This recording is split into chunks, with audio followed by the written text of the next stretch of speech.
So if you want to avoid gallbladder attacks, or maybe you're having some gallbladder attacks and you're like, wow, I would really not like to have these anymore. It's not that fun. Then you really need to understand what's going on here if you want to have any chance of fixing the problem. So symptoms that we can see are like pain and nausea. And the pain can be, where your gallbladder is on your right side, but it can even go back into your back. And another symptom can be cussing, because the pain can be significant, and you may find that you're saying cuss words that you didn't know you knew. And maybe you're just making up some cuss words, but cussing can be a significant part of what happens when you're having a gallbladder attack, and you're really not going to want to have another one if this happens. So in this video, I'm going to help you understand what's causing this trouble and things that can trigger it and some ways to get some relief. Let's get at it. TC Hale is not a doctor and does not claim to be a doctor or licensed in any type of medical field. Don't be an idiot and use anything heard on the show as medical advice. This information should be used for educational purposes only, and you should contact your doctor for any medical advice. Now get off me. So to understand what's happening here, we need to understand digestion a little bit. So when we eat food, our stomachs make hydrochloric acid, or HCl. And that HCl helps us acidify that food so that we can start to break it down. And then once that acidic product in here leaves the stomach and goes into what's called the duodenum, which is like the first 10 inches of the small intestine, then this gallbladder squirts this alkaline bile down onto that acidic product, and it helps neutralize those acids and create this sizzle so we can really bust the food apart and get all the nutrients out of it. And this bile also helps us emulsify or break down our dietary fats. It helps us pull fat-soluble vitamins out of the food that we're eating. So this bile is really important. And the bile is made by the liver, and it's like this soapy substance, so it can help us break down those dietary fats. And then when the liver makes the bile, it comes down here and it stores the bile in the gallbladder, and the gallbladder's job is to hold it there until it's time to put a big bolus of that bile down on the food that we ate that came from the stomach. So it's helping neutralize those acids. And the other job of the gallbladder is to concentrate that bile so that it can be more effective. So a small amount of bile can help us process a lot more food. So the gallbladder's job is actually important. And a lot of people will tell you, it doesn't really do anything, let's just yank it out. But if the gallbladder's gone, you no longer have that ability for that bolus of bile to come down and help us really digest our food the way that our food is supposed to be digested. So it can be a really big deal. So when we want to understand why am I having a gallbladder attack, we need to understand that there's a lot of things in our life that can thicken up that bile so that it doesn't flow the way that it's supposed to flow. And if this gallbladder's job is to concentrate that bile, if the bile really isn't flowing the way that it should, then it kind of stays in the gallbladder longer. It continues to concentrate until it concentrates into stones. And there's a lot of confusion because a lot of the medical world will say, oh, well, these stones are made of cholesterol, so you should go on a low cholesterol diet. Avoid all the cholesterol because these stones are made of cholesterol. But the reality is that the body has to have cholesterol to be able to make bile. And it's just the fact that the bile is being concentrated until it concentrates into these stones, and then you look at the stone and you're like, oh, that's what it's made of, so that must be the bad guy. The reality is it's the things that are thickening up the bile and restricting its ability to flow correctly. So that's the things that we really want to understand. So the first thing we want to understand is that a lot of people feel like grains, and especially processed grains, like bread and pasta and all this stuff that we eat, and baked goods, and a lot of processed foods have the ability to thicken up our bile so it won't flow correctly. Consuming a low-fat diet, like we did in the 80s when we were wearing parachute pants and playing with Rubik's Cubes, that can be really problematic because it's dietary fat that'll often call on the bile to come down, hey, help process all these dietary fats. We need more bile to emulsify all these fats. So if you're not eating any fats, the body's not calling on that bile as much, or maybe it's not calling to bring down as much bile, and then more of it stays in the gallbladder, stagnates, continues to concentrate into those stones. So if you're still living in the 80s and you're still wearing parachute pants, then you need to understand that a low-fat diet is not the right move. It was a mistake, and we all know that now. All of the natural health world knows that, the medical world knows that, but it takes a long time for information to travel to the mainstream. So if you're still living in a low-fat world, you want to get out of that world. High estrogen levels also have the ability to thicken up bile. So if someone's taking like a birth control pill that's going to raise those estrogen levels, and a lot of people are actually using estrogen therapy now. Raising estrogen can remove a lot of symptoms, but it can also create a lot of problems. And one of those problems is that high estrogen seems to have the ability to thicken up that bile, and that's going to lead to the stones. So if you're doing something that is raising estrogen, you might want to talk to your doctor about making changes. I'm not telling you to stop doing any of those things, but you might want to look at what other options those are. But also, estrogen is a stress hormone. So if you're very stressed, you want to figure out some ways to simmer down now.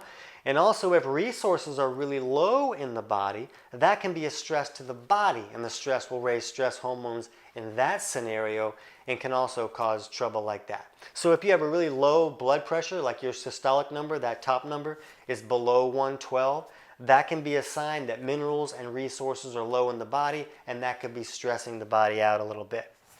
And also what we call a catabolic imbalance seems to have the ability to thicken up bile. And this is an imbalance with our circadian rhythm. During the day, our body should be in what's called a catabolic state, where it's very good at creating energy and breaking down tissue so that it can be rebuilt.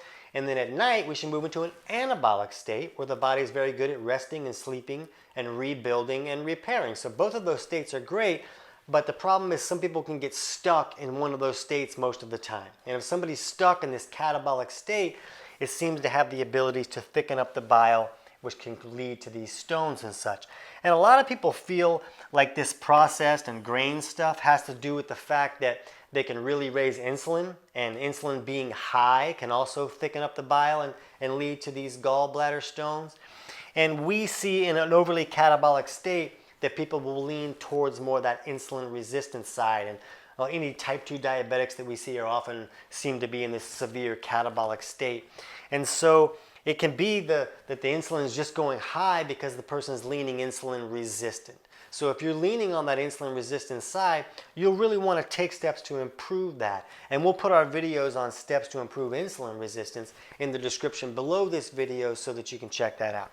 But these are really common causes for bile becoming too thick and sticky to flow, and then continuing to concentrate until it concentrates into stones. Now, this is not something that happens in a weekend. This takes a long time to concentrate into stones, but people just don't know the signs of poor bile flow and know when it could be a problem. So we'll put a link to our video on 10 signs of poor bile flow in the description below, so you can check that out to see what other signs may be going on that could be trouble for you.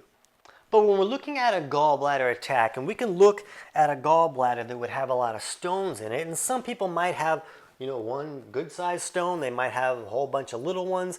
They might have a whole pile of little tiny ones, and then that bile is just really sludged up. Even just really sludged up can keep the bile from flowing.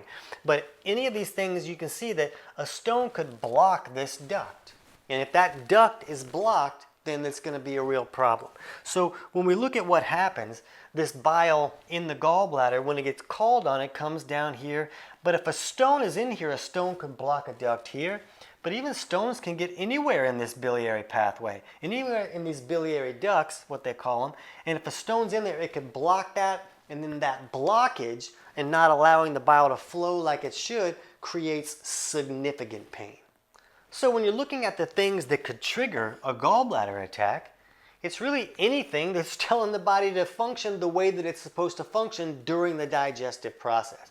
Because when we eat food and it leaves the stomach, the bile should be coming down. So it's this bile being called on to move. It's the gallbladder doing the pumping action that gets the bile to move that's creating this pain.